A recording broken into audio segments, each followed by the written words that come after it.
Ito ang Ronggay Pride ng Masai Mara, Africa. Binubuo sila ng mahigit 20 lions kasama na ang cubs at mga adults. Ang pride ng lion na ito ay isa sa pinakasikat sa buong mundo sa kasalukuyan. Dati silang pinamumunuan ng 5 Black Rock Boys na tinatawag. Sila ang ama at bumuo nitong Lion Pride, kaya lang isa-isa silang nawala at iisa na lang ang natira. Dinipensahan nila ang kanilang teritoryo at pinotektahan itong kanilang pride at naging simbolo ng katapangan at katapatan sa mga Masai Mara people. Maraming haka-haka ang nabuo kung bakit unti-unting nalagas ang mga Black Rock Boys.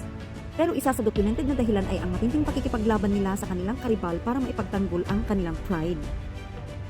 Ngayon, ito si Olenina, mag-isang natira mula sa 5 magkakapatid. Ang malaking katanungan ng mga lion lovers ay kaya-kaya niyang depensahan itong pride na may napakaraming membro? Sana nga para ma-reserve ang legacy ng Black Rock Pride. Napakasayang naman ang sakripisyo ng mga 4 na pinunong na una kung malulusog lang sila ng makaaway at papatayin lahat ang mga cubs. Abangan natin ang mga susunod pang mga updates.